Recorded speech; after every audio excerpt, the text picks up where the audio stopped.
Hi, I'm Keith Decent, and we're going to make this electric guitar out of some stuff. An epoxy. We're going to put some stuff in epoxy and we're going to make a guitar.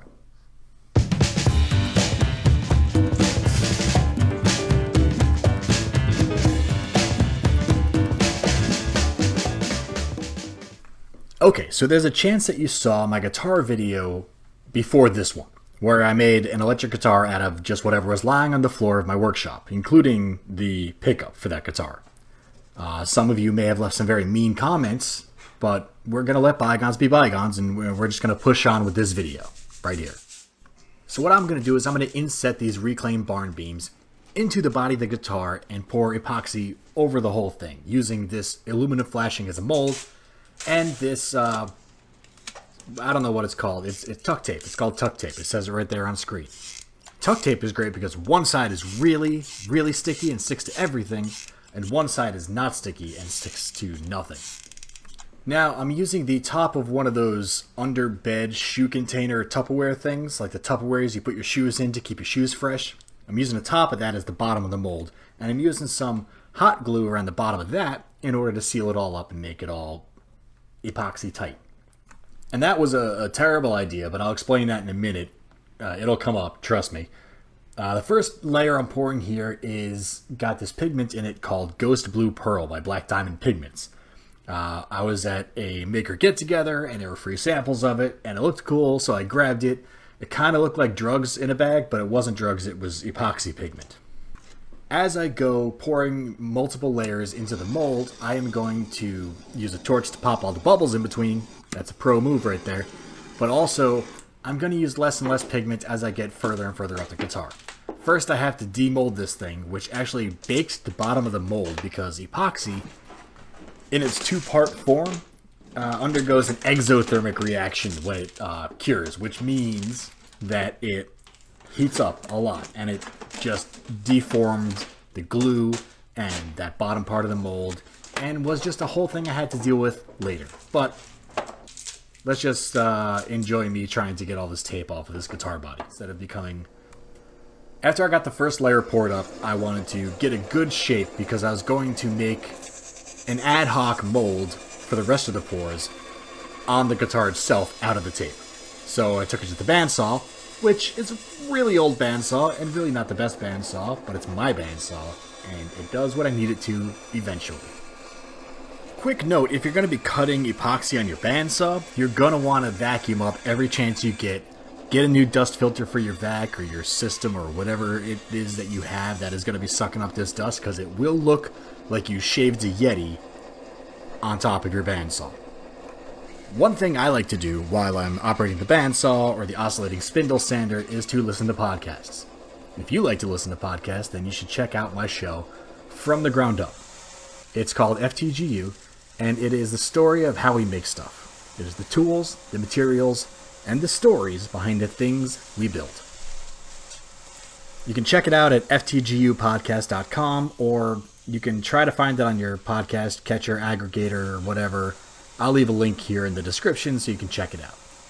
Obviously, on screen right now, I am sanding the body of the guitar that I just cut on the bandsaw and vacuuming up all the dandruff that has forthwith been produced. We're going to move on to the belt sander to finish shaping out this section of the body because I didn't want the wood to be that high anymore. I wanted to have the unfinished wood be very visible in the next layer. I've also got to shape the back of this, and the belt sander was doing an okay job, but in a minute I'll switch to the power planer, which really just chews through this stuff. Probably not great for the blade, definitely not good for my lungs or my dust collector, but you gotta do what you gotta do. The next few layers of the pours of this guitar body are going to be done with this ad hoc, I don't know what to call it. Is it a mold? It's just tape and plumber's putty. Does that count as a mold? If it counts as a mold, it's a mold. If it doesn't, then I don't know what to call it. Either way, the plumber's putty acts as a barrier to stop any epoxy that might heat up the adhesive or get past the tape from going out of the bottom of this pour, and then you fold over a little bit on top to make it sure that the sticky side of the super sticky tape isn't going to stick to your wet epoxy.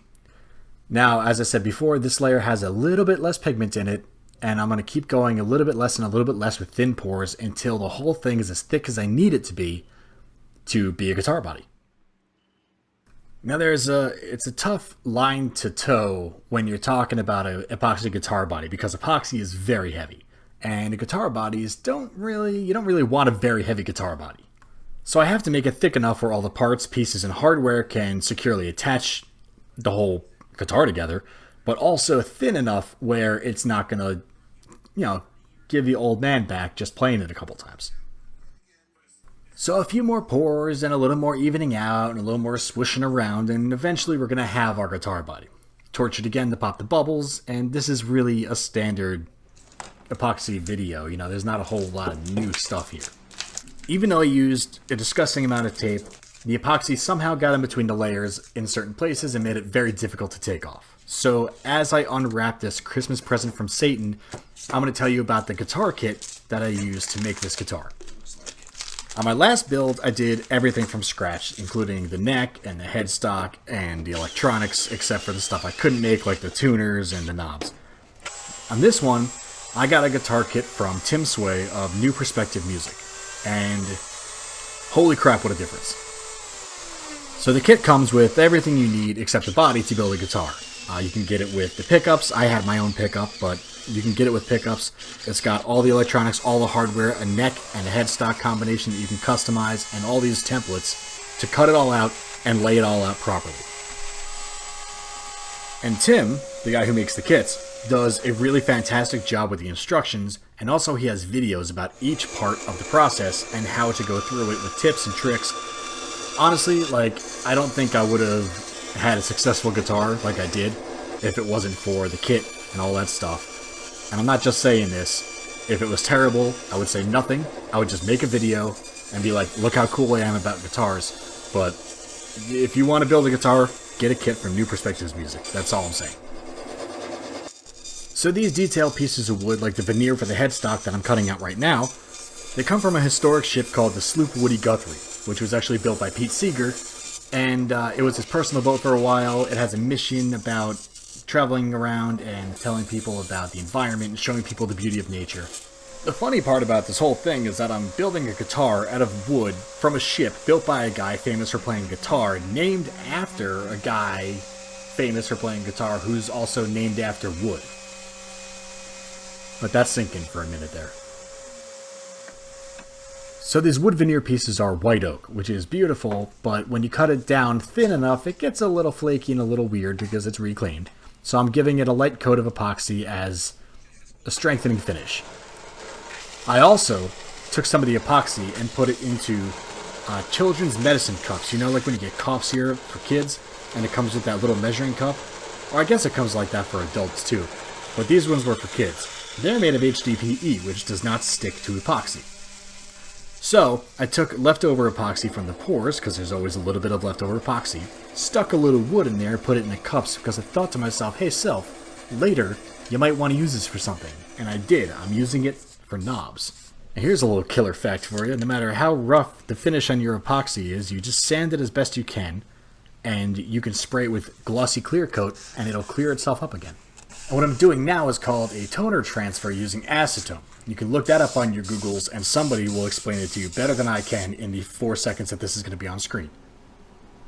This little section where the neck is going to slot in on the back of the guitar here, there wasn't enough material to make a strong connection. So what I'm doing here is sandwiching a thicker piece of reclaimed wood with some plumber's putty around it, and I poured epoxy reservoir right there and stuck it down. So it's kind of like an epoxy wood sandwich, and then later on I took all that plumber's putty out and filled a little bit more epoxy in around the edges. Not much to say about this except that I'm using a lot of clamps to glue the headstock veneer on and then sanding it flush. You're welcome. I mean, so much of this is self-explanatory. Honestly, I could explain what I'm doing here, but the guitar templates from the kit make it really obvious. I'm putting in all of the holes for the tuning pegs, which also came with the kit.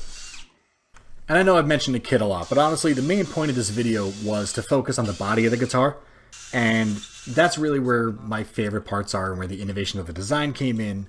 And The kit just enabled that. It made me not have to get hung up on the details.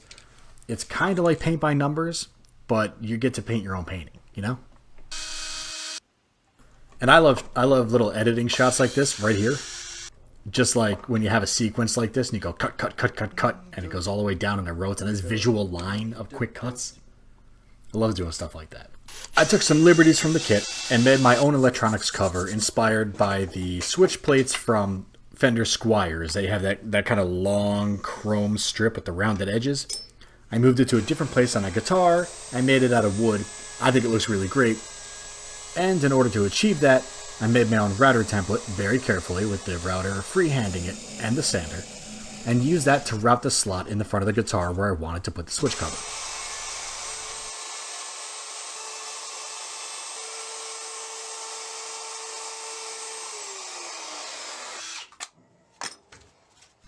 Voila.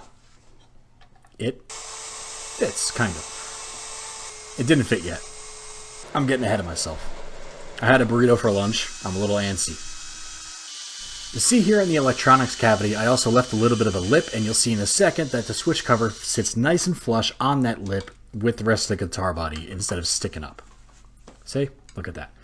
Now, the hole I just drilled is to get the wires from the pickup to the electronics cavity, and then I have another one that goes to the bridge in order to ground the whole thing. There's a lot I could get into about wiring a guitar. As you can see, I've got the diagram open on my phone for half of this video. Tim explains it real well in his videos. There's a lot of videos online about wiring a guitar, and honestly, there is no reason for me to go into it. Everyone else has done it better. I'm not going to bother. This is the hole for the grounding wire. This is the longest drill bit I had. It's from masonry. It doesn't do the best job, but it does the job. Now you can see the holes that I'm drilling through the guitar, which is not exactly a look I wanted. I did not want these weird frosty white tubes going between the electronics.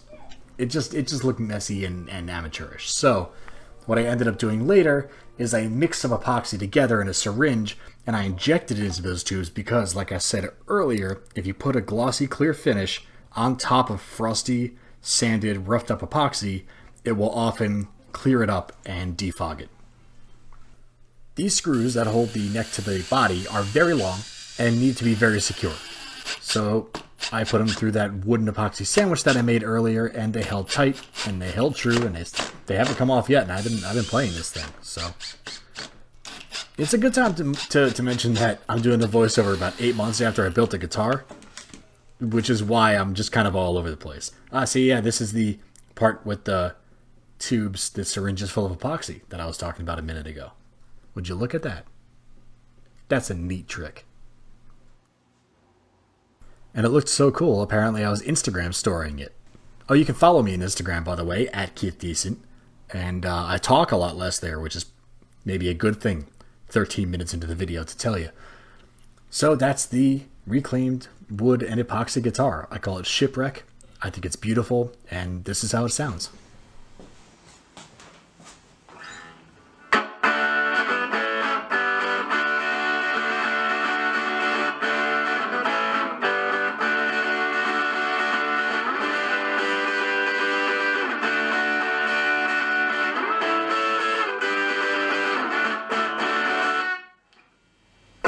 So yeah, if you liked it, like it. If you love it, subscribe.